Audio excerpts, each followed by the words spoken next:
Il y a des personnes autour de nous qui ont des parcours atypiques. Salut, je suis Frédéric Azoulay et je suis heureux de vous retrouver sur ce nouvel épisode de La Combinaison. L'idée de ce podcast est de rencontrer des personnalités qui ont eu des destins exceptionnels dans leur domaine. Entrepreneurs, sportifs, écrivains, artistes, je vous fais partager leur expérience, leur parcours lors d'une conversation sans filet.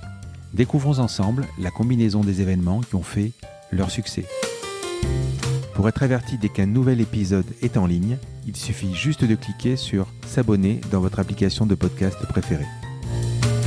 A tout de suite avec mon invité. J'ai relevé une phrase qui résume à peu près ta vie, ta vision. Je suis un homme raccourci, mais pas pour autant diminué. Toi, je vais même demander pardon à la mort.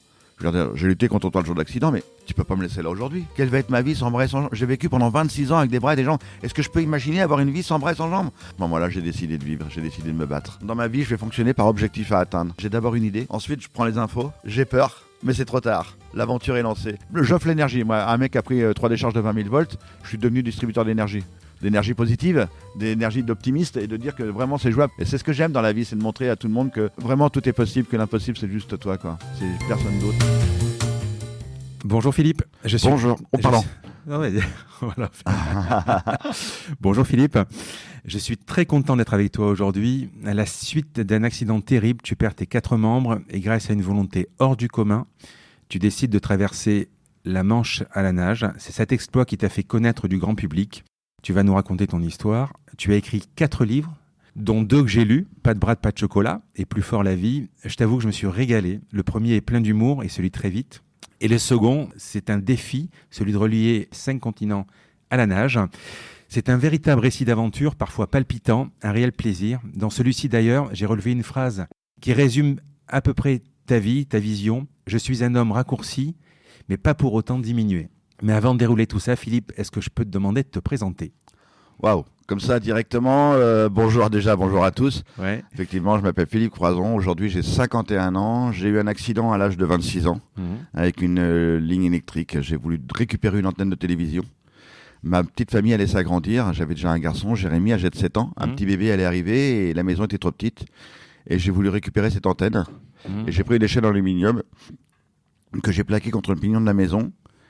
Et je me suis cordé à la cheminée, enfin j'avais prévu toute la sécurité, j'avais bien vu la ligne électrique derrière, mais je me suis dit ça passe, il n'y a pas de raison quoi.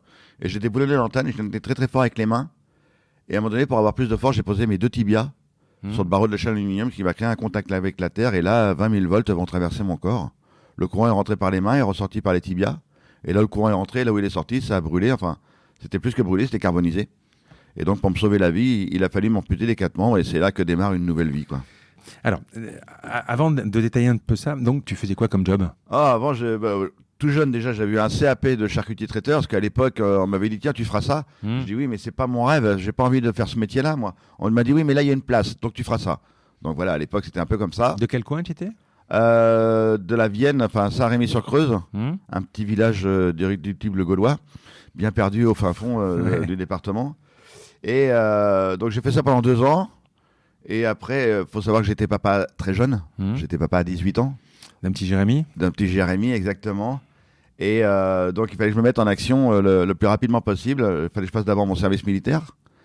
Et après, je suis rentré en tant qu'ouvrier métallurgiste au Fonderie du Poitou pour pouvoir subvenir aux besoins de ma famille, quoi.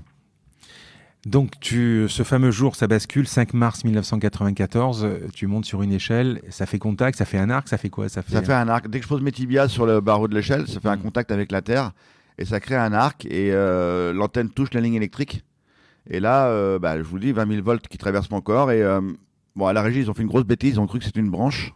Ouais, en fait, il y a 3 décharges. C'est ça, ils ont cru que c'était une branche, ils ont voulu faire sauter la branche et pour faire sauter cette branche, ils ont rallumé 3 fois le courant, quoi. Donc ça a bien dézingué un peu tout.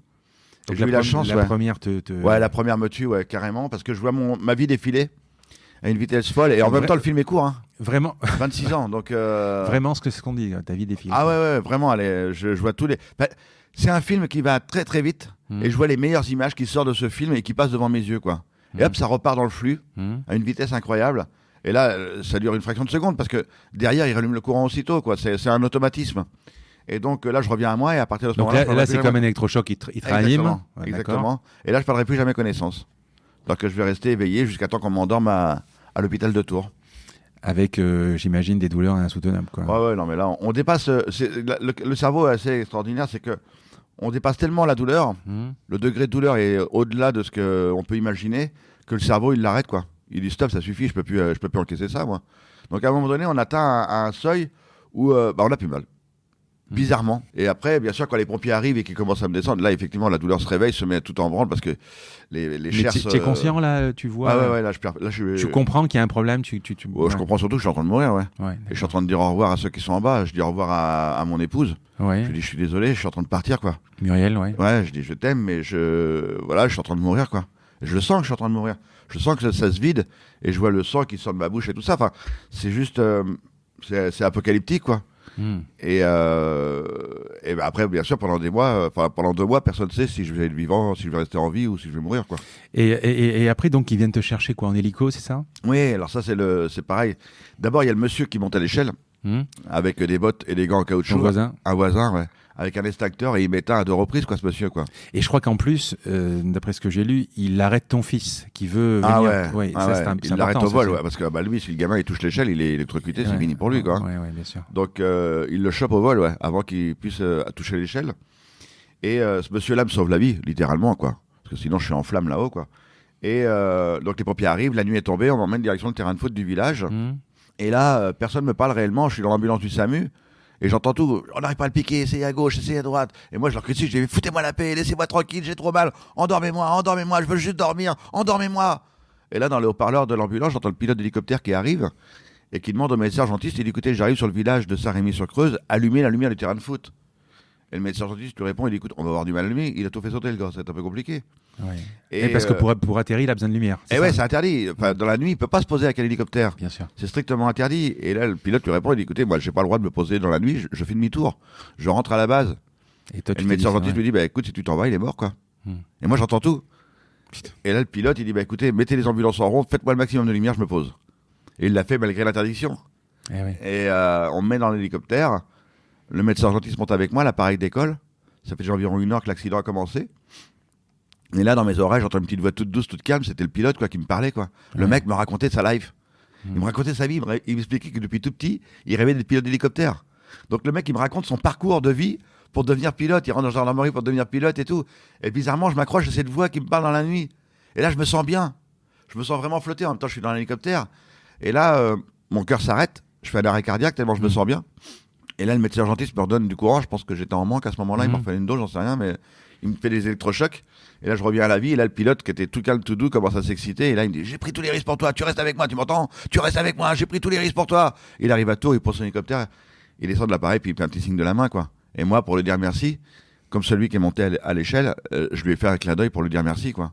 Et les deux, on est devenus super potes, quoi. Tu l'as revu, donc tu... Ouais. Il était là quand j'ai reçu ma Légion d'honneur à l'Élysée.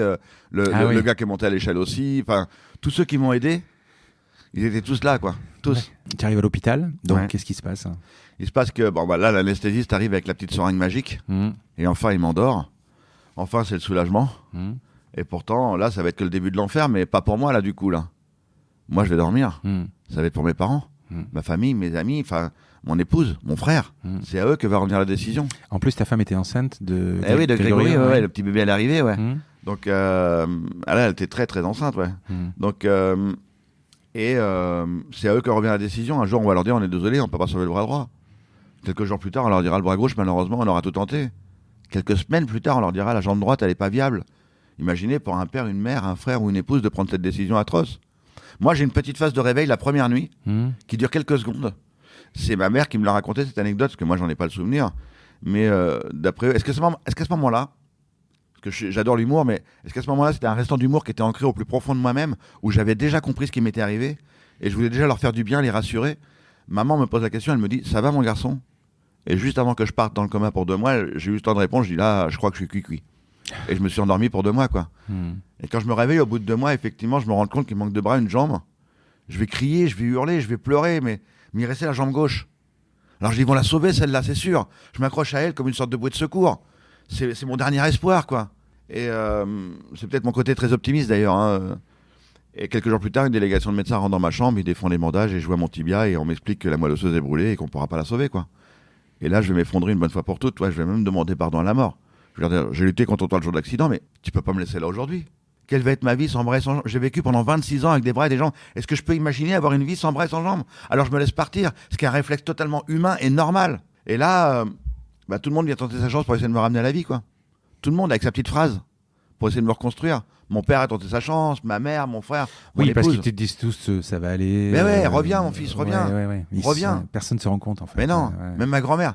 Si je suis là aujourd'hui, je dois aussi à une personne. Hein. C'est ma grand-mère. Ma grand-mère était un qui revient régulièrement dans ton histoire. Ah, c'est un rock, ma grand-mère. C'est l'amour de ma vie.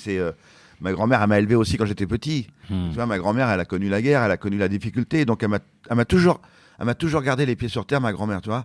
Même, pour moi, c'est mon phare. Et elle est venue derrière l'électrostérile, elle m'a dit, allez, mon petit garçon, je te ferai du fromage blanc, puis de la banane écrasée comme quand tu étais petit. Mais je ne l'ai pas entendu. Et pourtant, c'était l'amant de ma vie. Et c'est un oncle de mon ex-femme qui vient tenter sa chance, lui aussi, avec sa petite phrase anodine, et qui me dit, écoute, Philippe, moi j'ai perdu mon papa très jeune, toi t'es encore vivant, mon gars. Pense à Jérémy qui t'attend. Et il continue sa phrase, et il me dit, pense aussi à Grégory. Parce que mon petit bébé, il est né 2 mois après l'accident. Quand je me réveille, mon petit bébé, il arrive au monde en même temps que moi. Et là, il a la phrase qui va me ramener à la vie, il me dit, tu crois pas que ça serait bien que tu sois là pour les guider sur le chemin de la vie, tes 2 garçons? Et pour moi, c'était un coup de jeu, mais virtuel cette fois-ci. Et à partir de ce moment-là, j'ai décidé de vivre, j'ai décidé de me battre. La rééduque, ça se passe comment? Alors déjà, quand j'arrive au centre de rééducation à Paris, dans le 94, à Valenton, le médecin-chef, il me dit, écoute Philippe, dans l'état où tu es, il y a encore pas mal de choses à faire, on pense que ton petit bébé marchera avant toi. Et ça, vous l'avez compris, c'est pas trop Jean-Baptiste qu'il faut me dire, hein, parce qu'à partir de ce moment-là, dans ma vie, je vais fonctionner par objectif à atteindre. Oui, ça on va le voir. Ouais, vraiment. Un objectif plus ou moins dur, un objectif plus ou moins loin, mais un objectif pour continuer à vivre. Je suis obligé, à partir de ce moment-là, mais même tout le monde, tous ceux qui arrivent en centre de rééducation, il faut qu'ils se fixent un objectif. Sinon, on va mourir là-dedans, c'est juste l'enfer. Donc, je me file un objectif, et je regarde sur le médecin-chef, je dis, vous savez quoi? Dans 5 mois, c'est les 50 ans de mariage de mes grands-parents. Dans 5 mois, il faut que je saute debout pour ma grand-mère, devant elle. Il m'a dit, ça va être compliqué. Et donc, j'avais 2 heures le matin, 2 heures l'après-midi en rééducation. Et la première semaine, j'ai pas une énergie folle, il me dit, qu'est-ce qui se passe? Je dis, il se passe que mon petit bébé, il a 300 km. Mon grand garçon, il a 300 km. Celle que j'aime, elle a 300 km. Il me dit, qu'est-ce qui se passe? Je dis, il se passe que j'ai besoin de les voir, j'ai besoin d'eux. Et là, il me dit, ton épouse, elle a 3 mois d'arrêt de maternité. Je dis, oui. Il dit, alors fais-les venir. Et ils ont préparé toute une petite chambre avec toute ma petite famille pendant 3 mois. Elle avait une énergie de dingue.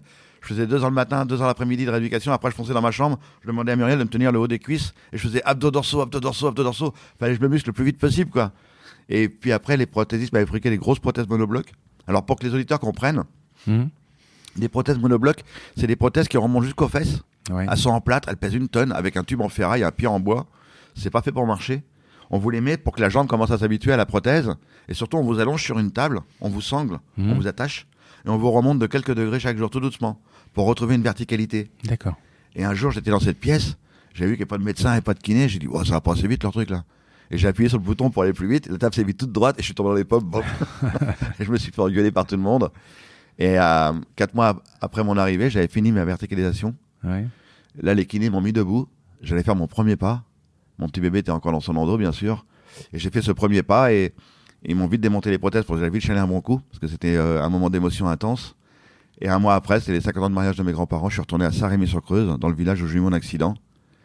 Mon père, il n'y a que mon père et mon frère qui le savaient. Il y a toute la famille, tous les amis étaient là. Personne ne savait que j'arrivais. Je suis venu en ambulance avec un des kinés qui m'a mis ses grosses prothèses. Je savais toujours pas marcher. On m'a mis debout devant la porte de la salle des fêtes. Mon père me tenait d'un côté, mon frère de l'autre. Les 2 portes se sont ouvertes et je suis rentré en marchant comme ça, un peu comme un canard, comme ça là. Et là, je me suis arrêté. J'ai dit, zut, j'aurais dû être sponsorisé par Kleenex. Et j'ai foncé vers ma grand-mère. Je lui ai fait un gros câlin et j'avais réussi mon premier pari dans ma vie. Marcher pour les 50 ans de mariage de mes grands-parents. Mais c'est là que je me dis que, c'est là que je me dis que tout est possible. Que l'impossible, c'est juste nous. C'est personne d'autre. Quand tu arrives au centre de rééducation, je crois que tu rencontres un docteur qui te dit, t'inquiète pas, dans 3 semaines, tu sauras manger tout seul et pisser tout seul, quoi. Ah ouais, alors ça, c'est un autre centre de rééducation. Ça, c'est un autre. Ouais, c'est un autre, ouais. C'est mon mentor, ça. C'est l'homme qui a changé ma vie, ouais. Ouais. Docteur Bunel, hein, c'est ça? Exactement, ouais. Pendant Paris, je vais y rester 18 mois. Et après, je pars dans un autre centre de rééducation à Carpape, en Bretagne. Et là, je rencontre mon mentor, ouais. Pour être honnête, j'avais peur. J'avais tellement peur et j'avais honte de mon nouveau schéma corporel. Je ne savais pas comment affronter le monde extérieur. Mais vraiment. Donc déjà, je commençais à me renfermer sur moi-même. Et j'arrive dans le bureau de ce médecin-chef et le gars, il me dit, tu sais pisser tout seul? Je fais waouh, je dis on se dit pas bonjour d'abord, enfin je sais pas une phrase quoi. Ouais. Bonjour, tu sais pisser tout seul quoi, ça serait bien. Et il me dit je te pose une question simple, tu sais pisser tout seul ou pas? Je dis non, j'ai besoin d'un coup de main. Il dit manger, tu manges seul? Je dis non, j'ai besoin d'un coup de main.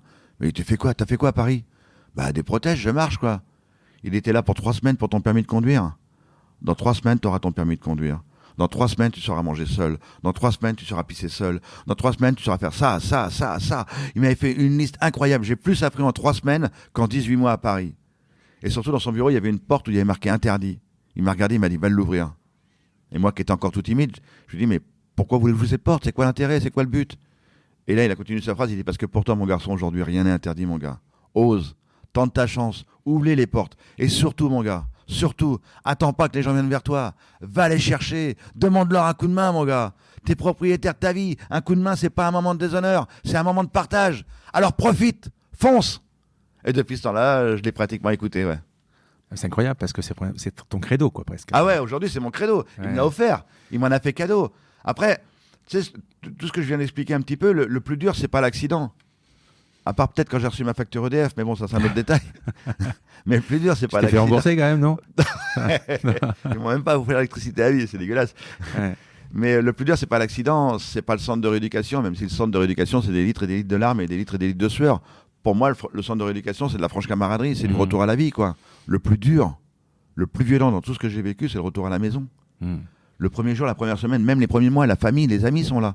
Mais après, tout le monde reprend sa vie. Ben oui. C'est normal, c'est pas eux qui ont eu son accident. Et donc, et là, je vais rentrer dans ma phase de dépression. Excuse-moi de ce que je vais dire, mais tu l'as lu dans mon livre Pour faire la vie, dans ma phase gros con, où c'est moi tous mes dus, quoi. Donc, oui, tu télécommandes les gens, en fait. Donne-moi ça, donne-moi ça. Exactement, ouais. Je deviens méchant même. Et là, avec la phrase, vous pouvez pas comprendre, c'est à moi que ça arrive. Exactement, exactement, le truc le plus dingue, quoi. Et j'ai fait 2 erreurs. La première, j'ai dit bonjour à une amie, la télévision, dont je me levais le matin vers 14-15 heures, et je me couchais vers 3-4 heures du matin. Et pendant 7 ans, j'ai fait lit, canapé, lit. J'ai rien fait d'autre. 7 ans 7 ans, ouais. À me renfermer sur moi-même. Et ma deuxième erreur, j'ai cru que mon infirmière et mon nettoyante, c'était mon épouse, quoi. Et je suis devenu nul parce que chérie, j'ai soif, un verre d'eau, j'ai envie de faire pipi. Bah vas-y, t'as après faire pipi tout seul. Non mais tu rigoles, je regarde la télé. Je suis au canapé, ramène un truc, je fais pipi dans le canapé, moi. Et tu viens, les enfants sont à table. Mais non, je veux un plateau télé, je regarde la télé. Voilà, j'ai été dans cette phase de dépression et une semi-phase de colère. Et 7 ans après, mon épouse s'en va, et là, je rentre vraiment dans une grosse phase de colère. Parce que tu sais, quand tu rentres dans l'univers du handicap, où il nous arrive une tuile monstrueuse, que ce soit une peine de cœur, un problème familial ou un problème au travail, on a 5 phases à franchir. Les fameuses 5 phases du deuil. Bien sûr. Hein, la négation, la négociation, la colère, la dépression, et le retour à la vie, l'acceptation. Donc voilà, moi, j'ai réussi à franchir ces 5 phases, je dirais, en 7 ans de temps, quoi. Enfin, même 8 ans, parce que la phase de colère, après, elle va durer 1 an, quoi. Ta femme s'en va? Ouais. Et là, tu descends vraiment très bas. Là, ouais, je vais au fond, là, ouais. Et jusqu'à presque. Ouais, vouloir mettre fin à ses jours. Ouais. C'est, je l'explique très bien dans ce bouquin, Plus fort la vie, mais c'est un bouton on-off, quoi. J'ai beaucoup entendu dire les gens, c'est un geste égoïste, comment les gens peuvent faire une chose pareille. C'est juste un geste qu'on peut pas contrôler. On peut pas le contrôler. C'est vraiment un bouton on-off. Le truc se met en route, c'est un objectif à atteindre. Et on aime ses enfants, on aime sa famille. Moi, je me souviens quand mon ex-femme m'a annoncé, elle m'a dit, voilà, j'ai rencontré quelqu'un, je m'en vais. Parce que je pense qu'elle a vraiment tenu le choc pendant 7 ans, ce qui a été vraiment très costaud. Je suis resté super calme. Le bouton s'est mis en route. T'as compris quoi, en fait? Bizarrement, pendant toutes ces années, je me suis dit, si ça arrive, c'est pas à eux de partir, c'est à moi. C'est moi qui ai eu un accident, c'est pas eux. Donc c'est vraiment à moi de partir. C'est moi qui les ai vraiment embêtés. Et donc, je me mets en action et je demande à Muriel de mettre mes prothèses pour pouvoir conduire ma voiture. Je prends ma voiture, je lui dis, je vais faire un petit tour, j'ai besoin de respirer. Et j'étais voir mon épicier du village, j'ai acheté une bouteille d'alcool, moi qui bois jamais. J'ai demandé à mon épicier d'ouvrir la bouteille parce que je pouvais pas l'ouvrir et de la mettre sur mon siège passager. Il est super sympa, mon épicier. Du martini, non? Ouais, du martini blanc, c'est classe quand même. Ouais. Mais bon, moi qui bois pas d'alcool. Des olives. Et puis, je prends ma voiture, je me dirige au bord de la rivière, je bois quelques gorgées d'alcool pour me donner un peu de courage. Et je sors de la voiture et je marche vers la rivière pour me jeter dans l'eau. Mais alors, comment dirais-je, marcher avec des prothèses quand on n'est pas bourré, c'est pas facile. Quand on est bourré, on va pas loin. Donc je me suis ramassé la goule dans l'herbe, je suis tombé. On m'a retrouvé quelques heures plus tard et on m'a emmené à l'hôpital. Et c'est là que j'ai vu mes parents en pleurs. Et j'ai foncé vers eux, je dis, mais pourquoi vous pleurez? Pourquoi vous criez? Et mon père, il me dit, nous aussi, on a eu mal. Parce que Pendant 7 ans, toute ma famille, mes amis, on s'est tous protégés les uns les autres. On n'a jamais parlé de l'accident. Tout le monde voulait se protéger, quoi. C'était le pire des poisons qui puisse exister sur la Terre. Personne ne communiquait. Et quand je suis arrivé à l'hôpital, je leur ai crié dessus. Je dis, mais pourquoi vous pleurez, vous? Qu'est-ce que vous avez? Et là, mon père, il a foncé sur moi avec ma mère. Il dit, mais nous aussi, on a eu mal. Nous aussi, on a pleuré, mon fils. Pourquoi tu nous fais ça maintenant? J'ai dit, alors pourquoi on n'a pas parlé, papa? Pourquoi tu m'as rien dit pendant 7 ans? Voilà, le pire des poisons qui puisse exister sur la Terre. Ne pas parler. Et moi, 7 ans plus tard, quand je rentre à l'hôpital, c'est moi qui demande un coup de main au psy pour me reconstruire. Mais là, bizarrement, mes parents ont besoin d'un psy. Mon frère, mon épouse, mes 2 garçons. Tous ceux qui étaient autour de moi ont besoin d'un psy 7 ans plus tard. Parce qu'on a joué ce rôle ignoble de se protéger les uns les autres. Voilà, il n'y a rien de pire, quoi. Et donc, et ça va durer 1 an de psy. Elle est forte, cette phrase. Tu demandes pardon à la mort. Elle est forte, très, très, très forte. Ouais, à ce moment-là, parce que la souffrance, viens me chercher. Tellement, viens me chercher, ouais. Viens me chercher, c'est maintenant, quoi. J'ai lutté, mais là, je peux plus, quoi. Viens me chercher. Je n'ai pas envie de rester, quoi. C'est pour ça que c'est pas un geste égoïste. Je le répète encore une fois, c'est un geste qu'on peut pas contrôler. Et après, j'ai eu la chance d'avoir une infirmière psy, parce que le psy, honnêtement, le psy, c'est le distributeur de médocs, quoi. Il fait une ordonnance. Mais celle qui a vraiment fait le job, pour moi, c'est l'infirmière psy, ouais. C'est elle qui venait toutes les semaines à la maison, quoi. C'est pas le psy. Et elle a fait un boulot extraordinaire. Pendant 1 an, elle venait 2 fois par semaine à la maison, quoi. C'était incroyable. J'ai pu vider mon sac pendant 1 an, quoi. Et poser ce fardeau, le mettre de côté et redémarrer une nouvelle vie. On te ramasse dans l'herbe, Ouais. tu fais ta psychothérapie, et là, c'est la phase vraiment de reconstruction. Ouais, là, Alors, c'est explique, parti. Ouais. continue. C'est parti. Je pense que j'ai vécu pendant. Ça, c'est quelle année à peu près? Oh là, attends, parce que moi, les dates, c'est terrible. La Manche, c'est en septembre 2010, par exemple. C'était j'ai rencontré Susanna 3 ans avant la Manche, donc on a fait 2 ans d'entraînement, donc 5 ans avant. Donc on est en 2005. Donc reconstruction, Muriel s'en va, ton ex-femme s'en va. Oui. Tu commences. 1 an de psy. Voilà, un an de psy, et puis après tu te dis, tiens, mythique, c'est ça. Ouais, voilà, mais avant, il y a quand même, je vis quand même comme 3 ans avec mes 2 garçons. D'accord. Que En garde alternée ou en... Ah non, mes garçons sont avec moi. Très bien. Et la maman est pas loin. D'accord. C'est-à-dire que les garçons, c'est open bar, ils font ce qu'ils veulent. C'est la maison familiale est là, et maman est à côté, pas très loin. Donc ils font ce qu'ils veulent, c'est open bar. Ils vont soit chez maman, soit chez papa. Il n'y a jamais eu de guerre là-dessus ou de discussion possible et imaginable. Donc c'était eux qui choisissaient. Et après, on s'est bien entendu avec la maman. C'est surtout ça qu'après, on s'est dit, allez, tout va bien. Maintenant, on redémarre une nouvelle vie tous les deux. Parce qu'elle aussi, pendant 1 an, elle a été dans les psys. Oui. Et donc, elle a eu besoin de ce travail aussi, elle, pendant 1 an. Donc, pendant 1 an, on était chacun de notre côté à travailler sur notre propre retour de vie. Et donc, au bout de 3 ans, moi, j'ai vécu avec mes garçons. Je me suis dit, mais je suis pas fait pour vivre tout seul, moi. J'ai envie d'aimer et de me sentir aimé à nouveau. Alors, je me suis souvenu du docteur Bunel. Ose, tente ta chance. Alors, on vit une époque formidable. Il y a Internet. Et je me suis inscrit sur Mythique, sur un site de rencontre. Bon, bonjour la pub. Hein. Et bon, je suis pas idiot. J'avais mis une photo, mais avec ma tête. Hein. J'avais pas mis le reste. Et je discutais avec les dames et elles me disaient, ouais, t'es un mec sympa. J'aime bien ta philosophie de vie. J'adore comment tu parles des enfants et tout ça. Et au bout de 3 ou 4 semaines, c'était la dame qui me disait, si on se rencontrait. Et là, j'étais là, oh là, il y a un petit truc que je t'ai pas dit. Voilà, j'ai pas un détail, du moins 4, tu verras, pas grand chose. Je suis une personne handicapée, quoi. Et j'étais jeté à la corbeille, quoi, le mec sympa, jovial. Oui, c'est-à-dire que tu dis personne handicapée, après tu vas dire t'es là, c'est ça. C'est ça, ouais, c'est fini, plus personne répond, quoi. Ouais, bien sûr. J'ai dit le mot fatidique, le mot que personne ne veut entendre. Donc, et là, ça faisait quand même plusieurs mois que je me ramassais râteau sur râteau. Et là, je me suis dit, parce que des fois, tu as un objectif, tu mets les œillères et tu fonces, quoi. Wow, faut que je rencontre l'amour, Ouais, et à un moment donné, je me dis, arrête-toi, mon gars, c'est pas possible, ça fait 6 mois que tu te ramasses des râteaux, là. Ouvre les œillères, quoi, calme-toi. Et là, je me suis calmé, j'ai ouvert les œillères. Et ce qui est assez extraordinaire sur ce site de rencontre, c'est qu'on choisit ce qu'on veut, quoi. Il y a des cases. Donc c'est un peu comme un magasin. Alors blonde, ok, forte. Non, ça j'étais pris, ça. De bras, je coche, on sait jamais, ça peut être utile. Voilà, on choisit ce qu'on veut. Et là, j'ai vu passer une fiche, mais alors tout le contraire de ce que je recherchais. Ouais. Et c'est ça que c'est beau. Le destin est magnifique. Et je dis, elle m'intéresse pas trop, je vais quand même lui envoyer un message. Et vu qu'elle m'intéressait pas, je lui ai envoyé un message complètement idiot, quoi. Pour ceux qui me connaissent pas, j'ai pas de cheveux du tout. Donc j'ai pas de bras, pas de jambes et pas de cheveux. Donc là, j'ai vraiment tous les handicaps accumulés. Et pas de chocolat. Et pas de chocolat. Et là, je lui envoie un message complètement idiot. Je lui dis, écoute, comme tu le vois sur la photo, j'ai les cheveux dans le vent, mais le vent était trop fort, je les ai pas retrouvés. Je dis, alors mon gars, si elle répond à ça, t'es le roi du monde, t'es un champion, hein, t'as tout gagné. Hein. Et elle m'a répondu par un message aussi stupide. Elle m'a dit, écoute, si le vent souffle vers moi, je te les ramène. Je dis, ça a mordu. Et ça y est, et là, on s'est mis à te parler. Et vous voyez, ça fait 15 ans qu'on est ensemble. Susanna, elle a 3 filles. Moi, j'ai 2 garçons. Et direct, tu lui as dit. Ouais, après, je lui ai expliqué tout de suite. Ouais. Dans la foulée, je lui ai dit, écoute, voilà, je suis une personne handicapée. Je lui ai envoyé mon premier bouquin. J'ai décidé de vivre en format PDF. Et puis, après, elle m'a répondu, mais je cherche juste des amis. Je pense qu'elle était tellement en panique. Elle a dit, mais c'est quoi ce truc, l'autre qui m'envoie son histoire et tout. Et en panique, elle m'a dit, non, mais je recherche juste des amis. Je dis, ouais, t'as raison, c'est un site de rencontre. Et j'ai insisté. Et ça fait 15 ans qu'on est ensemble. Et on voit dans ta vie qu'elle est, alors, indépendamment de ta femme, on voit qu'elle est très importante dans tout ce que tu dis, tout ce que tu fais. Ouais. Elle est toujours là, quoi. Toujours, mais c'est elle. C'est elle qui m'a réveillé. C'est ton coach de vie. Ouais, c'est mon coach de vie. C'est celle que j'aime. On est tombés amoureux, hein, bizarrement. Enfin, le destin est assez incroyable quand même. Et 3 ans plus tard, quand on est ensemble, je fais ce fameux saut en parachute. Et là, une journaliste de France 3 qui me dit, mais c'est quoi votre prochain rêve? Et là, quand cette journaliste me pose la question, je me souviens d'une chose que j'avais vue sur mon lit d'hôpital. Une jeune fille qui traversait la Manche à nage. C'est la première chose que je vois. Après m'être réveillé et avoir décidé de vivre pour mes 2 garçons et pour moi, bah, je regarde la télé, je vois une jeune fille traverser la Manche, Marion Hans. Elle a 17 ans. Elle avait fait une première tentative à l'âge de 16 ans qui avait échoué. Elle était revenue 1 an après, cette gamine. Et je vois ça sur Thalassa et je vois cette fille qui se bat. Et à ce moment-là, je pense que j'ai juste oublié. J'étais tellement capté par les images, j'ai juste oublié comment elle levait mes bras et mes jambes. Et je regarde la télé et je fais waouh, pourquoi pas moi un jour?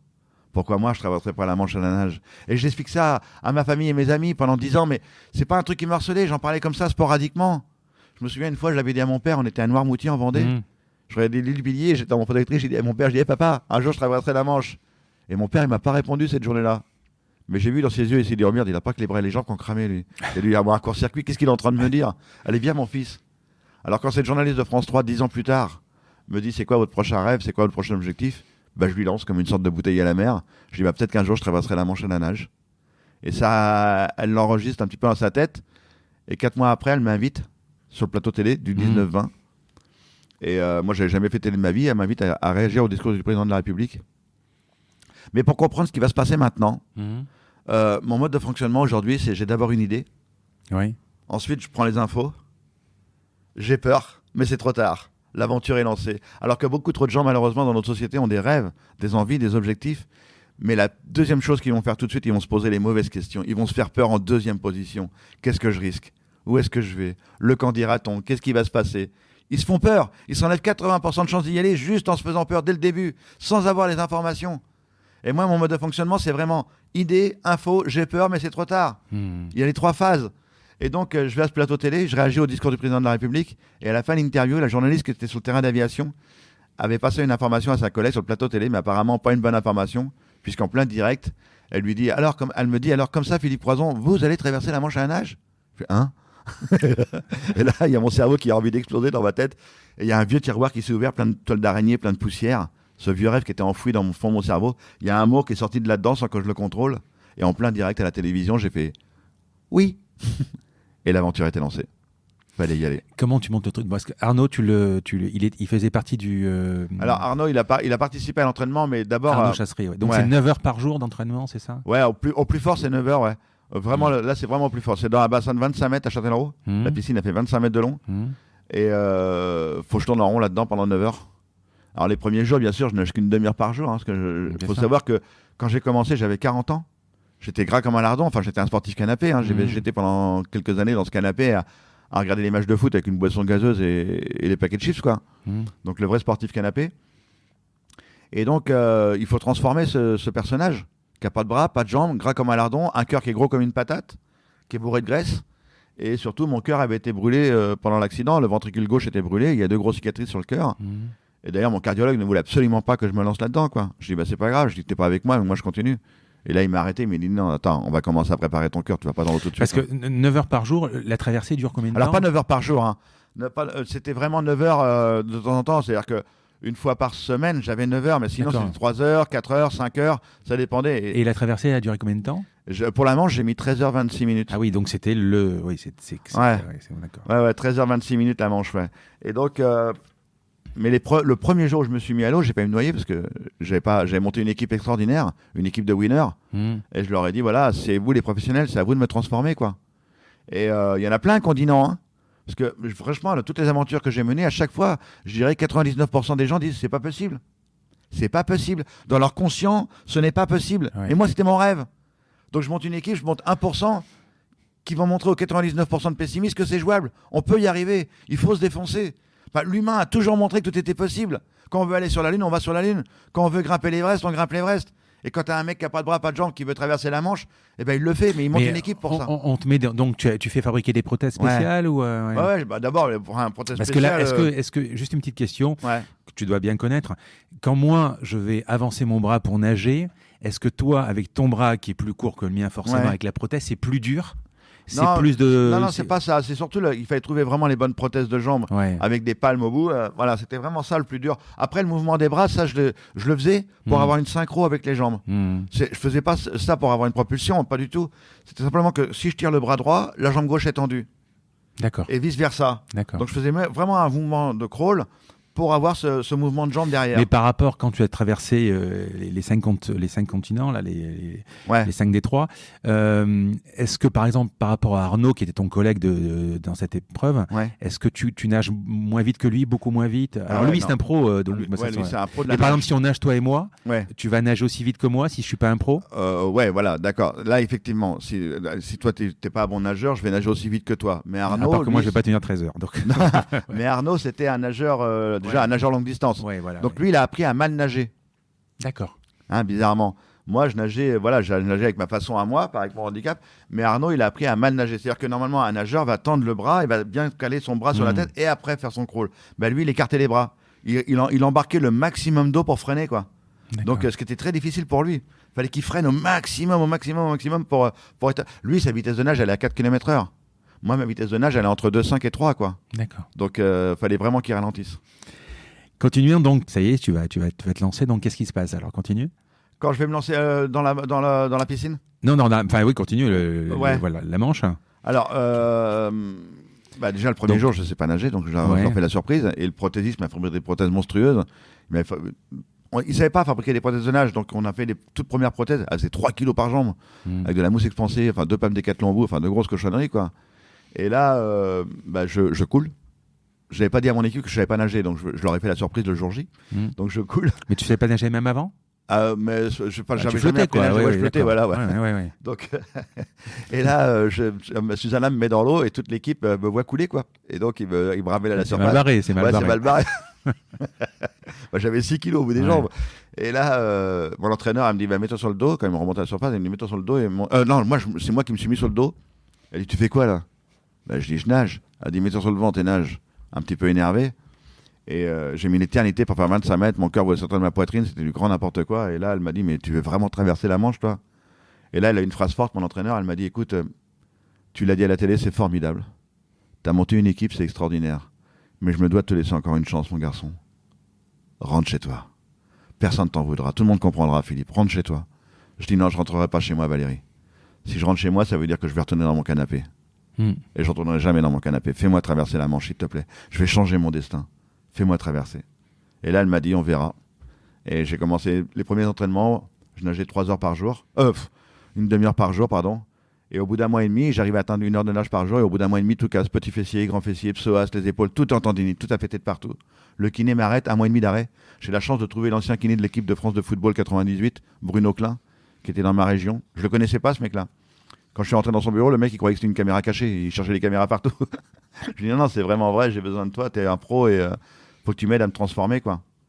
Et pendant 1 mois et demi, on répare les tendinites et on continue à faire du gainage, à préparer le cœur. Et au bout d'1 mois et demi, je suis réparé, on me rebalance à la flotte. Et au bout de 6 mois, j'arrive pas à atteindre les 3 heures de nage. Enfin, je suis bloqué, quoi. Mon corps ne peut pas dépasser. Je tombe dans les pommes dans l'eau. Tous les jours, pratiquement, je tombe dans les pommes, ou je vomis, ou je suis à la ramasse totale. J'ai perdu 20 kilos au bout de 6 mois. Et j'ai les yeux exorbités. Et là, mon équipe a peur. Elle a très, très peur.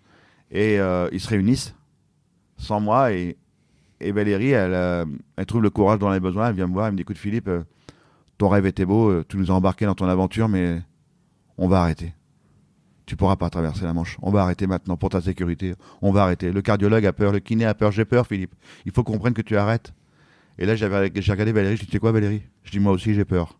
Depuis le premier jour où je l'ai dit à la télévision, j'ai eu peur Quand j'ai ouvert l'ordinateur à la maison, que j'ai vu ce que c'était que la traversée de la Manche à la nage, 34 km, et que je ne savais pas nager, j'ai vu que le taux de réussite chez les valides était de 10%. Oui, J'ai dit, moi aussi, j'ai peur, Valérie. Ça s'appelle d'ailleurs l'Everest de la... Ça s'appelle l'Everest de la natation. C'est l'épreuve emblématique de la nage longue distance. Il n'y a pas plus dur en nage longue distance sur la planète. Et j'ai regardé Valérie. Combien de kilomètres à peu près? Il y a 34 km à vol d'oiseau. Et moi, j'ai fait 38 km en 13h26. Et j'ai dit à Valérie, laisse-moi une dernière chance. Je pars 2 mois en vacances au Portugal et quand je reviens dans 2 mois, là, vous prenez vos décisions et là, je la respecterai. Elle m'a regardé, elle m'a dit, va-t'en. Je suis parti au Portugal, les ingénieurs m'ont filé mes nouvelles prothèses juste avant de partir. Je passais de 3 kg à 700 grammes par jambe, tout en carbone et en titane. Et là, je m'entraîne comme un fou tous les mois, tous les jours, au Portugal, ouais, en mer. Donc l'eau est très très froide et tout. Et j'arrive à Châtellerault, je sais ce que je suis capable de faire. Et Valérie, elle me dit, au bout du 3e jour, parce que le premier jour, j'ai nagé 3 heures. Après, j'ai nagé 4 heures. Et le 3e jour, elle m'a dit, aujourd'hui, je veux que tu fasses 5 heures. Et j'ai fait les 5 heures. Et quand j'ai levé la tête, après les 5 heures, il y avait Valérie, il y avait Bruno Klein, le kiné, il y avait le cardiologue, il y avait le médecin, le préparateur physique et ma chérie, Susanna. Et tous ils me voient, ils m'ont dit, mon gars, il y a encore 1 an et demi de travail. On est reparti. Et voilà. Et en 2 ans de temps, on a fait 4000 km de natation. Le plus clair de mon temps, c'était au lac de Saint-Cyr, près du Futuroscope. Le lac, il fait 4 km de circonférence. Et je nageais dans le lac du début du printemps jusqu'à la fin de l'automne. Des fois, il faisait 0 degré, il tombait de la neige. C'était Susanna, mon ange gardien, qui s'occupait de moi. Elle me mettait dans l'eau, elle me sortait de l'eau et je devais nager pendant 7 heures dans un lac pratiquement gelé, quoi. Fallait que je me prépare au froid. Et voilà, ça a été dantesque pendant 2 ans. Et pourquoi en septembre, la Manche est froide quand même? Ouais, en septembre, on est encore à 14 degrés, ouais. D'accord. C'est vraiment un événement important parce que tu dis dans le livre justement, avant on me voyait comme un quadrille amputé. Maintenant, je suis le gars marrant qui a traversé la Manche et qui passe à la télé. Donc c'est vraiment, il y a un avant Philippe et un après, enfin un après-manche, un avant-manche pardon, et un après-manche.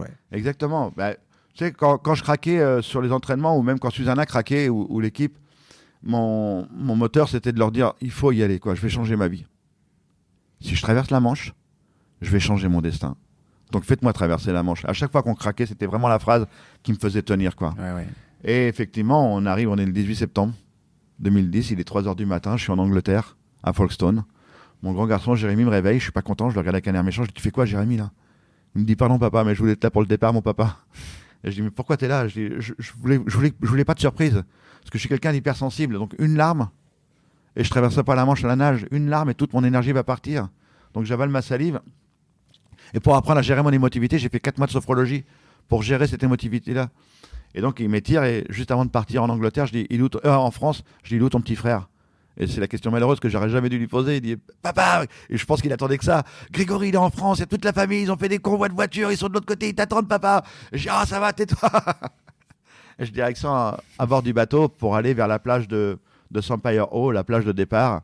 Et à bord du bateau, il y aura un huissier pour constater que personne ne m'aide, le docteur pour ma sécurité, Arnaud Chassery et Jacques Tuzet, 2 nageurs longue distance, qui avaient réussi la traversée de la Manche. Je me suis entouré d'une équipe de winners.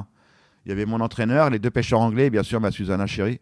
Et elle avait un gros manteau, Susanna, elle avait un bonnet sur la tête et au-dessus de ce bonnet, elle avait mis un serre-tête avec les petites coquines ridicules. Pourquoi elle avait un serre-tête? Parce que c'était un code entre elle et moi. Parce qu'elle n'avait pas le droit de me parler non plus pendant toute la traversée, ma chérie, parce que si elle me parle, je risque de pleurer, quoi. Et une larme, et je traverserais pas la Manche. T'étais connecté quand même, non Alors, non, à chaque fois que j'avais une information, c'était toutes les 30 minutes, 30 secondes quand je ravitaillais. D'accord. Toutes les 30 minutes, 30 secondes d'arrêt, boire et faire pipi en même temps, écouter mon entraîneur. D'accord. Et moi, je parle pas. Je suis dans ma bulle. Je suis renfermé dans mon objectif. Tu regardes devant ou tu regardes Non, j'ai jamais regardé les côtes anglaises, jamais regardé les côtes françaises. T'as pas de GPS, enfin, j'ai pas un masque connecté. Non, rien. C'est vraiment mon bateau, c'est ma canne de non-voyant, quoi. D'accord. Le bateau, c'est... Voilà, je regardais qu'une chose, mon guide, c'est le bateau. Et ne pas regarder les côtes anglaises pour pas se désespérer, ne pas regarder les côtes françaises surtout. D'ailleurs, les côtes françaises, tu les vois pas. Hein, donc, ouais, c'est vrai, à un moment donné, c'est tellement loin que... Et donc, je disais, Susanna, elle a un serre-tête parce que c'est un code entre elle et moi, parce que les 2 seuls dieux à bord du bateau, c'était l'huissier et le docteur. C'était les 2 garde-fous. S'il y en a un des 2 qui disait stop, c'est fini, on arrête, c'est trop dangereux, même mon entraîneur n'avait pas le droit à la parole. D'accord. À ce moment-là. Donc à chaque fois que je ravitaillais, toutes les 30 minutes, la première chose que je regardais, c'était Susanna, voir si elle avait le serre-tête, si tout se passait bien à bord du bateau. Et on se dirige vers la plage de Sampire Hall, on me dépose dans l'eau, je pose mes fesses. C'est là où partent tous les nageurs du monde entier. Quand je vous dis tous les nageurs du monde entier, c'est environ entre 500 et 700 personnes par an, pendant 4 mois. Et 10% y arrivent. Et seulement, il y a le taux de réussite des valides est de 10% seulement. Ouais. Donc, on me dépose là, et à 6h du matin pétante, Susanna prépare la corne de brume, allume le téléphone portable pour que tout le monde entende du côté français que je vais partir. L'huissier prépare le chronomètre et à 6h du matin pétante, j'entends cette sirène qui sonne dans ma tête. Et j'entends pouf. Et je dis c'est maintenant mon gars. C'est maintenant que tu peux changer ta vie. Alors et là l'émotion monte, mais et là je pars quoi. Je pars et là mes pulsations cardiaques montent à 160 alors je me suis entraîné pendant 110 à 110 120 et pendant 1h30 je suis à plus de 160 pulsations par minute. Toute mon équipe est en panique. Le courant est à 12 km/h. Ma vitesse de nage. Donc là, tu es connecté, hein, t'as quand même. Ouais, j'ai mon cardio et tout. Eux, ils l'ont à bord du bateau et tout. Et là, ils voient que je suis à plus de 160. Ils disent, mais c'est dingue, il va clapser là, c'est pas possible. Et pendant 1h30, je suis à 160. Et là, tout le monde dit, mais c'est pas possible, il est en train de griller ses cartouches, jamais il va pouvoir aller au bout, quoi. Et même moi, je suis en panique dans ma tête. Je dis, mais c'est pas possible, le courant est tellement violent, je pars direction la mer du Nord à une vitesse incroyable. Et là, au bout d'1h30, j'arrive à m'extraire des côtes anglaises. Et là, je descends mes pulsations cardiaques, je redescends à 110, 120 maximum. Et au milieu de la Manche, je suis malade, j'ai froid. J'avale une grosse tasse d'eau de mer, je suis qu'à la moitié, et là mes pulsations cardiaques chutent. Je passe de 120 à 110, 100, 90. Je suis en train de m'arrêter, quoi. Le froid m'attaque et cette tasse d'eau de mer que j'ai avalée dans le ventre, et là je me mets à vomir, j'ai des coliques, j'ai très très froid, et c'est à ce moment-là qu'arrive le fameux dépassement de soi, quoi. Vous avez compris, au début de l'aventure, on est deux, Susanna et moi. Ouais. À la fin du projet, il y a pratiquement une centaine de personnes qui nous ont aidés. C'est un truc de dingue. Les gendarmes en Charente-Maritime, les élus qui m'ont accordé leur confiance, les chefs d'entreprise, combien de chefs d'entreprise j'ai eu qui m'ont aidé pour financer ma traversée de la Manche au fur et à mesure des 2 ans.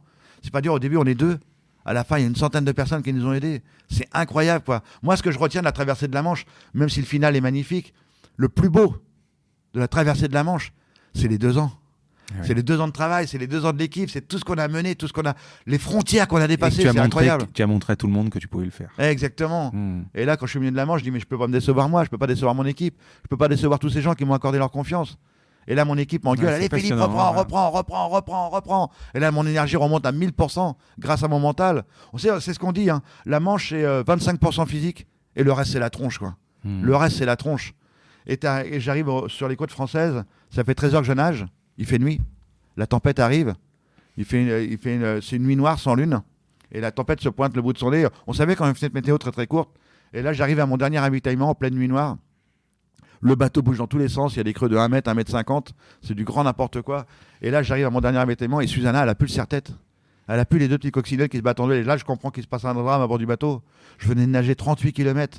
J'étais à 800 mètres des côtes françaises. J'étais à 800 mètres de mon objectif. Et là, mon entraîneur me kiffe. Philippe, c'est fini. Reviens. C'est trop dangereux. On t'arrête.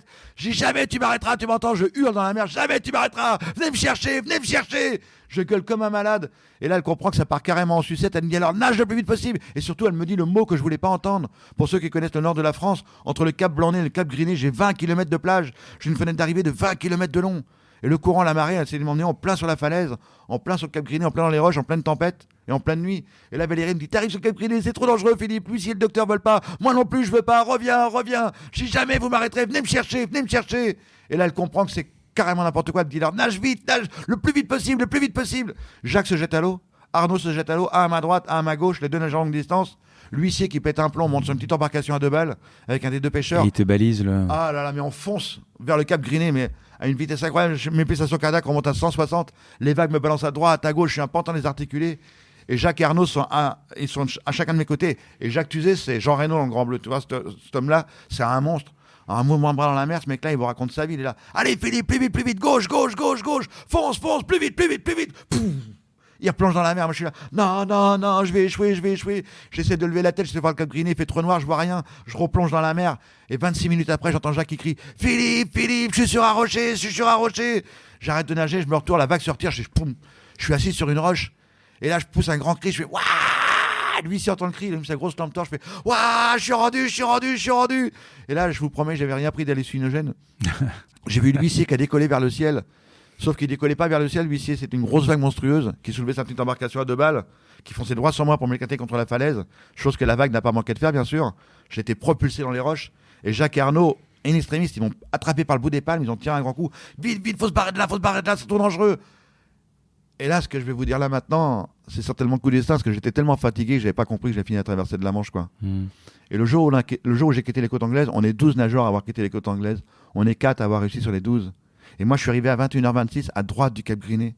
Et pile en même temps que moi, il y a un nageur valide qui est arrivé à gauche du Cap Griné. Et le Cap Griné, c'est des hectares. Hein. Il y a des champs, il y a des barbelés, il y a des moutons en haut de la falaise.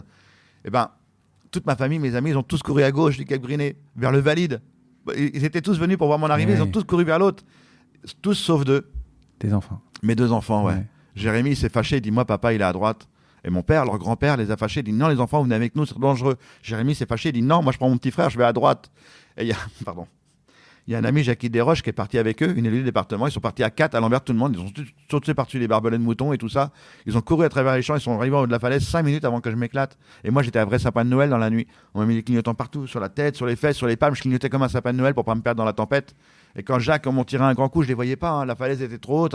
Il faisait trop noir. Et j'ai entendu en haut de la falaise, papa, papa, t'es le plus fort du monde. On t'aime, papa. Et là, j'avais retenu 13h26 minutes d'émotion. J'ai hurlé comme c'est pas possible. Moi aussi, je vous aime, mes garçons. Et là, on m'a remonté à bord du bateau. J'ai vu mon entraîneur en larmes dans les bras de Susanna. Susanna en train de pleurer. Jacques et Arnaud pleuraient. L'huissier pleurait, le docteur, les 2 pêcheurs. Et là, c'est là que j'ai compris qu'en repartant vers l'Angleterre, que j'avais pas traversé la Manche. C'était vraiment un travail d'équipe. On a traversé et on a réussi. Et c'était vraiment un objectif de dingue. Et en rentrant en Angleterre, j'avais des passages de joie. Beaucoup d'émotions quand tu en parles. Ouais, toujours. Vraiment, c'est toujours en moi parce que en retournant en Angleterre, j'avais à la fois des moments de joie, la réussite, et des moments de tristesse parce que c'était fini, quoi. J'allais me séparer de mon équipe. Et c'est pour ça qu'après, je suis parti dans le délire de vouloir relier les 5 continents à la nage parce que je voulais pas me séparer de mon équipe. Donc ça se passe quand, les 5 continents à la nage? Donc explique. 2 ans après. 2 ans après. Ouais. Alors, juste en aparté, on va essayer de le faire en 5 minutes parce qu'après, c'est déjà un rendez-vous derrière, je crois. Ah oui, d'accord. Ouais. Alors, tu décides de relier les 5 continents à la nage, explique. Ouais, bah, les 5 continents, c'est parce que je veux pas me séparer de mon équipe et Susanna m'a dit, moi j'arrête, tu me demandes plus rien parce que je suis fatigué. Enfin, c'est vrai qu'elle avait vraiment donné, ma chérie. D'ailleurs, elle vient de sortir son livre qui s'appelle Ma vie pour 2, dans l'ombre du héros, une femme. Elle explique son parcours. Je vais mettre tous les liens sur le podcast. Ouais. Et c'est vraiment très très fort. Son livre est vraiment très fort. Ouais. Il est hyper puissant. Et je ne sais pas comment lui dire. Et encore une fois, je fais une émission de télé avec Sophie Davant. Et Susanna est dans le public. Et je lui dis, je vais relier les 5 continents avec Arnaud Chasserie, mais je ne sais pas comment lui dire. Mais tu n'oses même pas lui dire, je crois. Non. Avec Arnaud, on parle en code. On parle du club des 5. Ouais. Donc, et puis, je fais l'émission de télé. Et je ne m'y attends pas. Sophie Davant, elle va voir Susanna. Et elle lui dit, mais alors vous l'aimez très fort, Philippe? Et Susanna dit, bah oui. Mais alors vous le suivrez tout le temps, partout? Bah oui. Et là, elle lui dit la phrase, mais alors quand il va relier les 5 continents à la nage, vous serez avec lui? Et là, il y a un silence de mort qui s'est mis sur le plateau. Elle n'a pas répondu. Par contre, j'ai vu ses yeux qui sont transformés en mitraillettes et elle m'a dit, toi, mon gars, quand tu sors du plateau télé, t'es un homme mort. Et quand je suis sorti du plateau télé, je me suis pris plein la tête. Et après, au fur et à mesure des semaines, des entraînements, elle est revenue dans l'aventure et on est reparti pour les 5 continents. Alors, 5 continents, c'est quoi? C'est 4 détroits, 4 traversées. D'abord, la première, la Papouasie-Nouvelle-Guinée. On a relié l'Océanie à l'Asie. Ensuite, on a traversé la mer Rouge entre l'Égypte et la Jordanie, donc relié l'Afrique à l'Asie. On a traversé le détroit de Gibraltar, Europe-Afrique. Et on a terminé par le plus dur des plus durs, le détroit de Bering, entre l'Alaska et la Sibérie, donc relié l'Amérique à l'Asie. Le premier, donc après, il y a un entraînement particulier pour ça. Ouais. Là, je me suis entraîné avec les commandos marines. Je me suis entraîné avec les plongeurs des mineurs à Saint-Mandrier. Donc après, on s'est entraîné dans un lac qui venait de dégeler à Fort-Romeu. Parce que par exemple, Bering, c'est combien de degrés? C'est 3 degrés? 0. À 0 degrés. Ouais. Quand on était dans le lac à Bering, avant de s'entraîner, l'eau était entre 2 et 3 degrés. Ouais. Et quand on est au milieu du détroit de Bering, quand on le traverse vraiment, l'eau elle est à 0 degrés. Ouais. Donc elle est quasiment presque gelée, quoi. Donc, on n'est pas loin, mais c'est surtout moi là qui va geler là. Oui. Là, c'est moi qui va faire une grosse bêtise. Dans le livre, on lit que c'est quasiment la traversée la plus dure. J'ai failli casser ma pipe à ce moment-là, quoi. J'ai failli mourir, donc parce que l'eau était tellement froide. L'eau était tellement froide qu'à un moment donné, je suis déconnecté, mon cerveau s'arrête et je réponds plus aux bonnes questions, quoi. Et là, le médecin est en panique à bord du bateau, parce que j'ai quand même un médecin urgentiste avec tout le matériel pour me sauver la vie. Et là, on arrive, on réussit la traversée, et on me remonte à bord, je craque, on me démonte vite, on me fout à poil, parce que mon enveloppe corporelle est descendue beaucoup trop basse. On fonce sur la petite Diomède, qui est une île au milieu du détroit de Bering, où il y a quelques Inuits qui vivent là. Ils me balancent dans une baignoire d'eau froide, et le médecin remonte la température tout doucement, quoi. Et pour l'anecdote, on est au téléphone satellite, Arnaud Chasserie, mon pote avec qui j'ai relié les 5 continents, il est au téléphone satellite sur France Info et il est on a réussi et tout. Et le médecin il dit attends, je reviens. Et moi je suis encore un petit peu pas trop étanche, je sais plus où je suis. Et le médecin ferme la porte de la wachetterie, mais sauf qu'il se rend pas compte qu'on peut plus l'ouvrir dans l'autre sens. Et donc et moi j'étais en train de couler dans ma baignoire, j'ai glissé. Et vu que j'étais pas étanche, j'étais en train de me noyer dans la baignoire. Je venais de relier les 5 continents et je me noyais dans une baignoire, quoi. Ils ont défoncé la porte pour me relever et me sauver la vie, pour te dire que c'était quand même assez incroyable. Et donc, voilà, c'est comme ça que ça s'est terminé, cette histoire de traverser, de relier. Donc, chaque fois, quel est en 2 mots, quel est donc ces quatre détroits, quel a été le plus compliqué? Donc, celui-là, peut-être physiquement. Bering, il y a eu Bering le plus compliqué et la mer Rouge. La mer Rouge, parce que l'eau chaude. Les 2 plus durs, c'était l'eau chaude et l'eau froide. La mer Rouge. Pourquoi l'eau chaude, déshydratation? Ah ouais, complètement, ouais. Ah oui. Ah ouais. D'ailleurs, l'armée, enfin les médecins militaires, parce que je me suis entraîné avec eux pour connaître toutes les conditions de mer et ainsi de suite, prendre vraiment leur expérience. Et ils m'avaient prévenu, il m'a dit attention, l'eau chaude est aussi dangereuse que l'eau froide, quoi, parce que tu vas pas te rendre compte que tu te déshydrates. Et donc, à chaque fois que je traversais dans cette mer Rouge, à chaque fois que je m'arrêtais, je buvais 1 litre d'eau, quoi. Et toi, à chaque fois que je ravitaille dans toutes les aventures que j'ai menées. Combien de kilomètres quand je m'arrête chaque... Alors, c'est à peu près 14 km, 14-15 km entre chaque truc. Mais à chaque fois, je nageais partout dans toutes les mers du monde. Chaque fois, je ravitaille toutes les 30 minutes, je fais pipi. Dans la mer Rouge, toutes les 30 minutes, je buvais 1 litre d'eau, jamais pissé. C'est-à-dire que tout passait par la déshydratation. Oui. Ah ouais, tout. C'était incroyable. On n'a jamais pissé en traversant la mer Rouge, quoi. Et donc, pour te dire, la puissance, on a un soleil, on est dans une eau qui est entre 30, 35, 35 degrés, quoi. Et le soleil qui nous tape dessus à plus de 60, quoi. Donc, c'est dantesque. Et même, paradoxalement, Gibraltar, je l'ai lu, c'est très compliqué aussi. À Gibraltar, on appelle ça la machine à laver, ouais. Parce que là, il y a des courants contraires, ainsi de suite, il y a des vortex. Parce que Gibraltar, c'est l'Atlantique qui remplit le bassin méditerranéen en permanence. Et donc, il y a un conflit. Il y a un conflit d'eau chaude et d'eau froide. Des courants énormes. Ah, mais des courants énormes. D'un coup, on peut avoir une vague à 20, 22, 21, 22 degrés, et la vague d'après, elle est à 14 degrés ou 12 degrés. Parce que c'est vraiment le mélange, là. Et j'ai lu qu'il y avait uniquement 2 hommes et une femme qui avaient réussi. Gibraltar? Oui. Non, je pense pas. Non, Bering. Bering.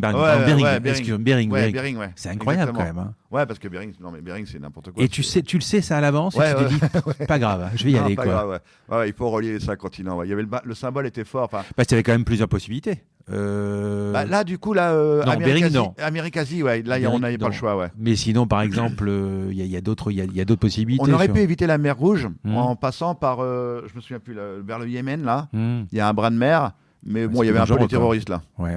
Donc le ministère des Affaires étrangères nous a dit non, n'allez pas là-bas, c'est un peu trop dangereux. T'imagines si les terroristes m'arrêtent, ils me coupent la tête. Le lendemain dans les journaux, jusqu'où ira-t-il? Oui, c'est vrai. D'ailleurs, ce qui me rappelle le dessin que tu cites souvent, avec le requin là. Ah bah ouais, c'est Large, le dessinateur Large qui avait fait un dessin après la traversée de la Manche. Il y a marqué, il traverse la Manche sans bras, sans jambes. On voit un petit bonhomme au-dessus de l'eau en train de nager sans bras. Et là, il y a un énorme requin qui arrive en dessous, avec la gueule grande ouverte, et le requin, il regarde, il dit, oh merde, c'est vraiment la crise. Voilà. Ce qu'il faut voir aussi, c'est que chaque traversée, ce sont des autorisations, c'est compliqué. Oh là là, c'est l'enfer ça. Parce que dans le bouquin, c'est vraiment un suspense tout le temps, quoi. Ouais, parce qu'on ne sait pas si on va y arriver à avoir les autorisations, quoi. Gibraltar, ça a été assez facile, mais les 3 autres nages, c'était un enfer. Enfin, les Indonésiens voulaient pas de nous, les Russes voulaient pas de nous. Israël, quand on traverse la mer Rouge, ils sont en panique totale, ils nous envoient 2 bâtiments de guerre pour nous chasser. C'est du grand n'importe quoi. Personne veut de nous, quoi. Tout le monde pense qu'on a un discours politique ou n'importe quoi, alors qu'on est 2 mecs qui veulent juste relier les 5 continents, quoi. Rien, on n'a pas de discours politique, on a juste un discours de dire qu'on est capable de relier les 5 continents à un nage, ça veut dire qu'on n'est pas si loin les uns des autres, quoi. On vit tous sur cette petite planète qui est minuscule. Enfin, réveillez-vous, quoi. Et donc là, c'est quoi? Ambassade, machin Voilà, après, c'est ambassade, c'est l'équipe qui se met au boulot, parce que... Et puis après, c'est le ministère... déjà, dès la première, quand on veut traverser en Papouasie, le ministère des Affaires étrangères apprend qu'on est là-bas, et il dit, mais c'est quoi ces deux idiots-là, qui sont là-bas et qui veulent nager, alors que les Indonésiens veulent pas d'eux, quoi. Et là, le ministère des Affaires étrangères se met en route. Et après, partout où on arrivait, c'était assez extraordinaire. L'ambassadeur nous attendait et tout ça pour nous aiguiller, nous porter et apporter sa solution auprès des administrations.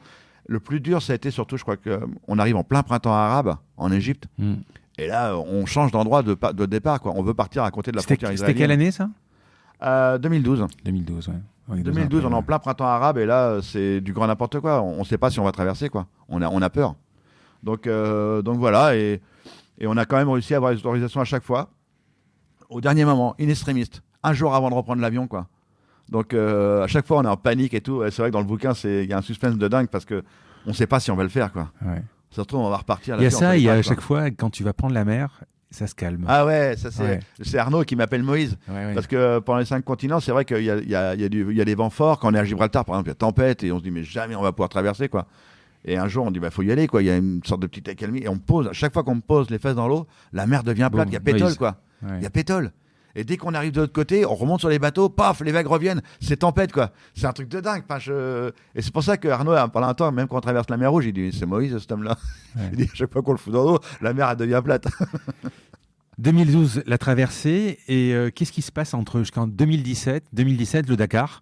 Ouais, exactement. Et tu reviens, tu arrives 48e, ce qui est énorme, quoi. Ouais. En étant en panne tous les jours. Là aussi, c'est pareil.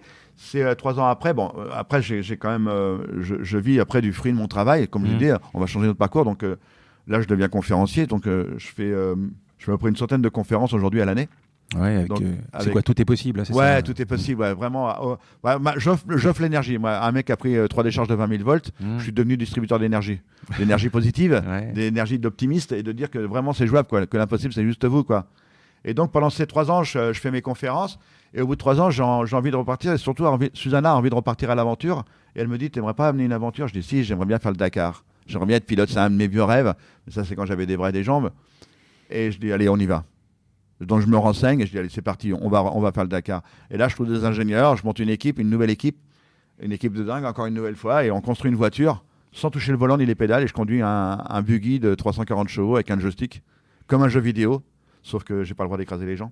Et tu n'as pas de points. Et on s'entraîne pendant pratiquement 2 ans. On va s'entraîner au Maroc, on va s'entraîner partout. Le plus dur c'est de trouver les partenaires, bien sûr, les sponsors. Ça c'est le plus dur. C'est dans toutes les aventures, c'est ce qui est le plus dur, c'est de trouver les partenaires. Et on s'entraîne comme des dingues. Et quand on est sur le Dakar, je suis en panne tous les jours.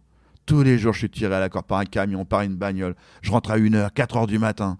Mais l'équipe, elle n'en peut plus. Tous les mécanos sont en rage. Tout le monde est fatigué. 60 degrés, j'ai lu dans la. Ouais, à un moment donné, on atteint 60 degrés quand je suis dans le désert. Ouais. 60 degrés dans l'habitacle. Il y a une photo de toi qui traîne dans un camion. Dans un camion frigo, ouais. Ouais, tu es posé sur les canettes. Ouais, parce que je suis en hyperthermie. Parce qu'il faut savoir que mon corps ne régule plus. Donc, à Bering, je suis en hypothermie. Et sur le Dakar, je suis en hypothermie. À cause de ton accident? À cause de mon accident, ouais. Mon corps ne régule plus la température. C'est-à-dire que si j'ai une forte chaleur, je vais me mettre à transpirer comme un fou. La clim se met en route, mais à fond. Il n'y a pas de dosage. Et quand c'est le froid qui m'attaque, c'est pareil. Le sang se rétracte à une vitesse incroyable. Et là, je gèle. Donc j'avais ce problème de régulation. Il le savait sur le Dakar. Et le deuxième jour, deuxième spécial, là, je suis en hyperthermie. Il fait 60 degrés dans l'habitacle. Le médecin, à la deuxième CP course, m'arrête. Il me dit ça va. Il voit que j'ai du mal à respirer. Il me dit ok, on enlève le casque. Il m'arrose de flotte.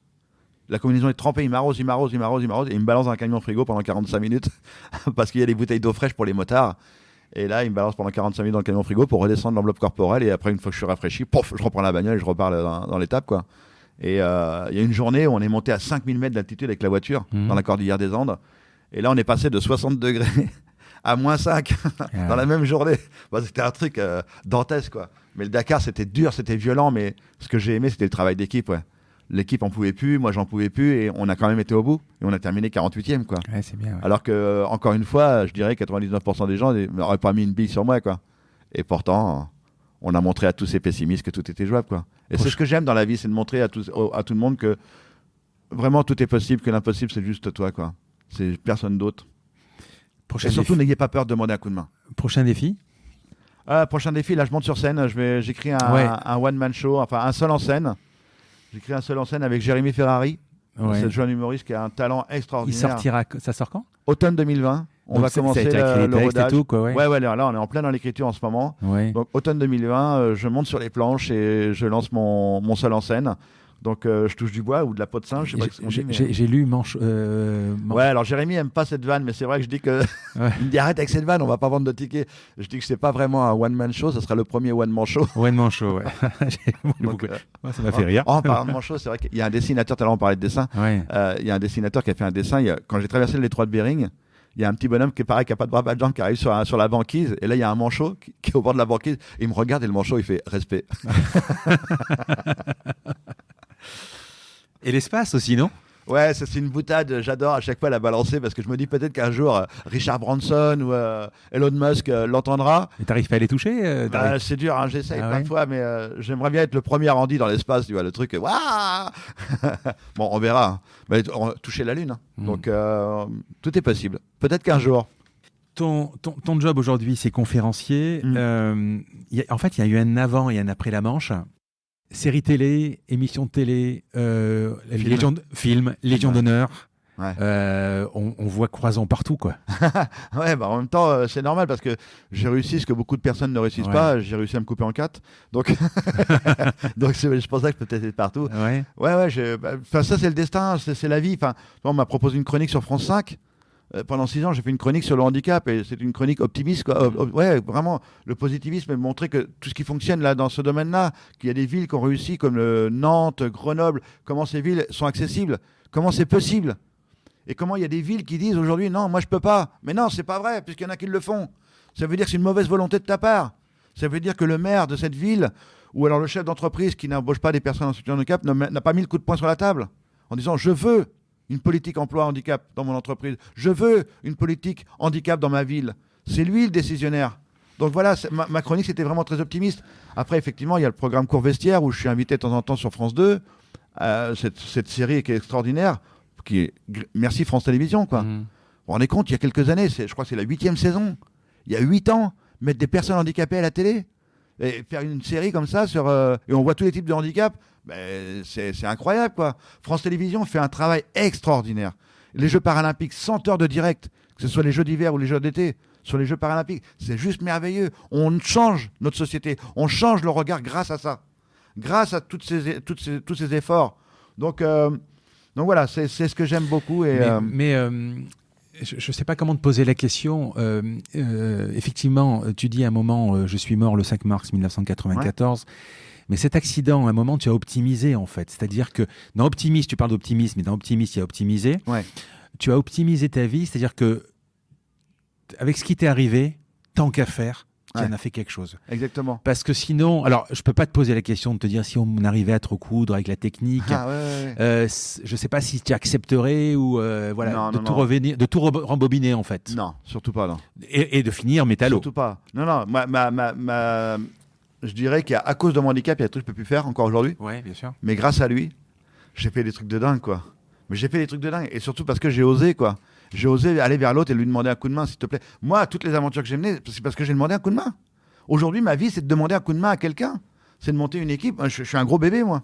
Il faut m'aider en permanence. Donc, mon leitmotiv, c'est d'avoir une équipe. Donc, à cause de lui, je ne peux plus faire des choses. Mais grâce à lui, j'ai fait des trucs de dingue. Alors, j'ai rencontré le pape Jean-Paul II, quoi.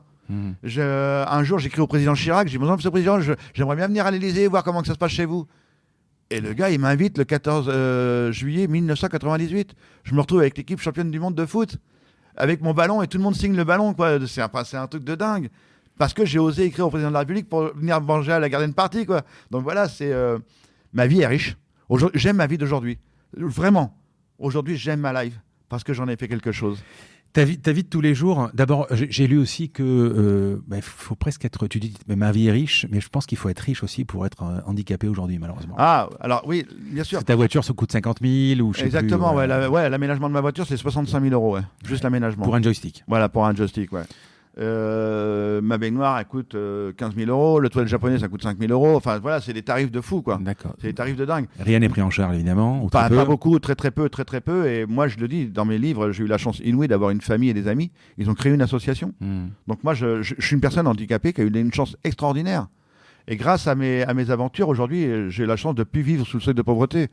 Mais voilà, là, on parle de mes aventures, on parle de mon parcours de vie.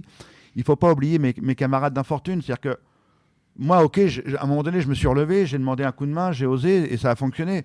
Mais il y a des gens qui, malheureusement, n'osent pas et vivent dans la difficulté, quoi. Aujourd'hui, la plupart des personnes handicapées vivent sous le seuil de pauvreté. Enfin, faut se rendre compte, quoi. C'est juste, non seulement il faut vivre avec son handicap, il faut le payer, son handicap, mais en plus, il faut payer son loyer, il faut payer sa nourriture. C'est pour ça qu'aujourd'hui, vous avez beaucoup de personnes en situation de handicap. D'ailleurs, un mot, juste, j'ai horreur de ce mot-là, personne en situation de handicap.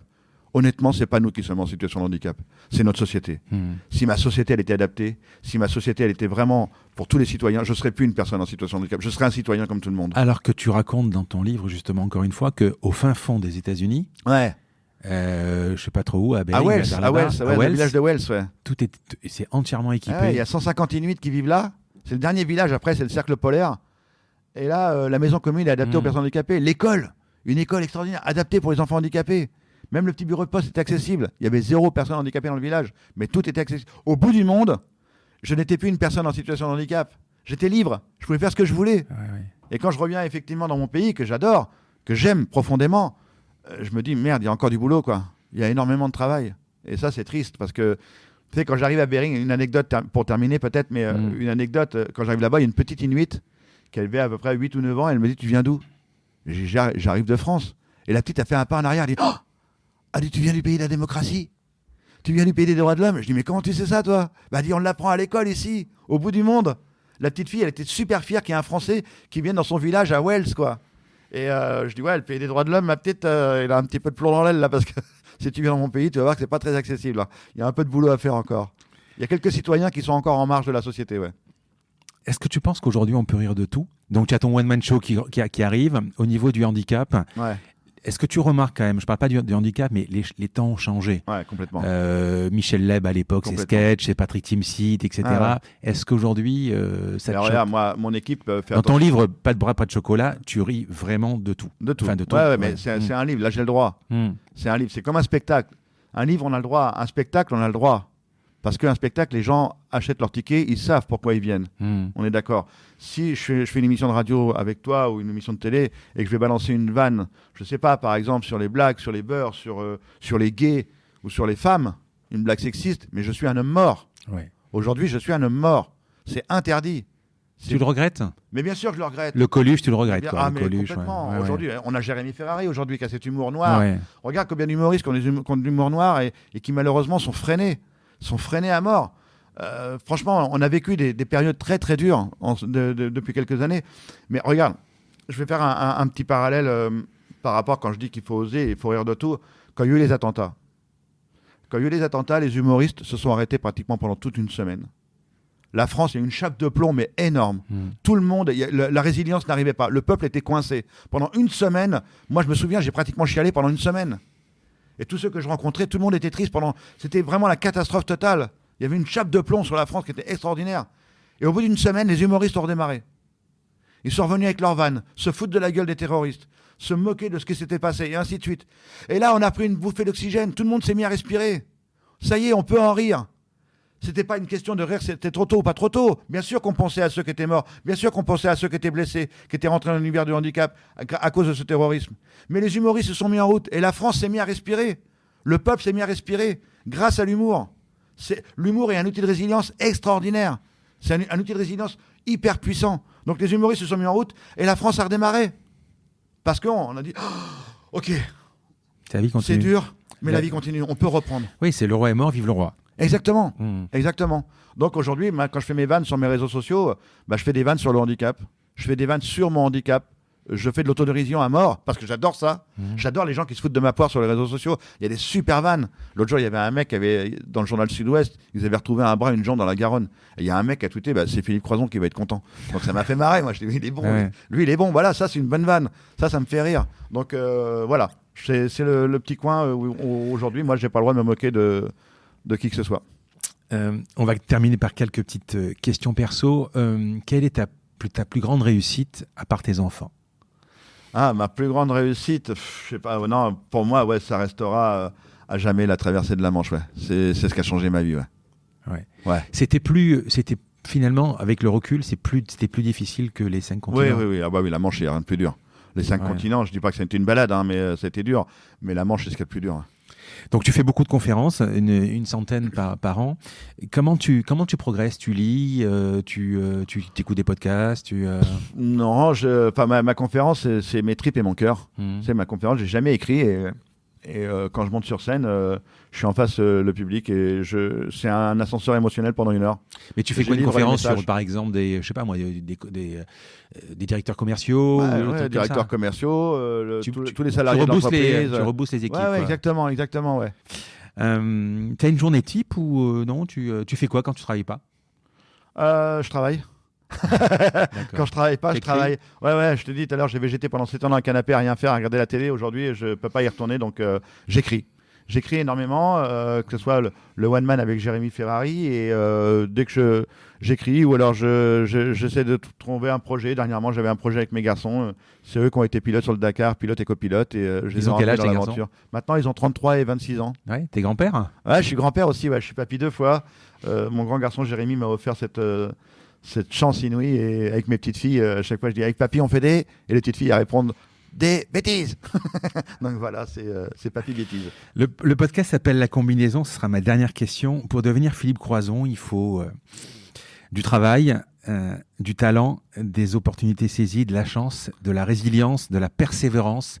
Je vais rajouter pour toi de l'optimisme, mais c'est pas la peine que tu me donnes cet argument parce que je le sais, où il faut le tout. Ouais, non, il faut le tout, il faut surtout oser, et encore, je le répète, mais vraiment oser demander un coup de main, ouais.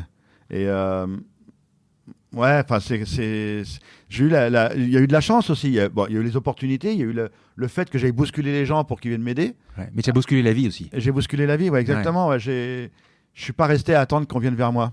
C'est moi qui ai été vers les autres. Et ça c'est un message fort pour tous mes camarades d'infortune. Arrêtez d'attendre que les gens viennent vers vous, ils viendront pas. Mais tu sais, c'est Philippe Gavillier qui nous a mis en relation. Il dit pour avoir de la chance, il faut être une chance pour les autres. Ouais, c'est peut-être. C'est pas faux. C'est pas faux, ouais. Peut-être mon trait de caractère fait que. J'ai pas créé de personnage, quoi. Je suis Philippe et je reste Philippe, quoi. Donc c'est peut-être ça que les gens aiment bien, et c'est pour ça que ça fonctionne, quoi. Donc, et très souvent, ce que j'aime bien, c'est une question qu'on me pose, on me dit c'est quoi votre meilleur souvenir? Et ma réponse, c'est mon meilleur souvenir, c'est demain. Ouais. C'est vraiment demain, parce que j'ai encore plein de trucs à vivre, et pourvu que ça dure, quoi. Vraiment pourvu que ça dure. Philippe, je te remercie, c'était super, et c'était exactement comme ce que je pensais que ça serait, c'est-à-dire extraordinaire, quoi. Merci beaucoup. Merci beaucoup, Philippe. Un grand merci à tous d'avoir écouté cet épisode jusqu'ici. J'espère que cette conversation vous a plu. Parlez de ce podcast à vos amis ou à vos collègues de bureau. Partagez-le le plus possible. Abonnez-vous en cliquant sur le petit bouton s'abonner dans votre application mobile ou sur votre ordinateur. Ainsi, vous serez averti dès qu'un nouvel épisode est en ligne. Je sillonne la France pour vous proposer de nouveaux invités.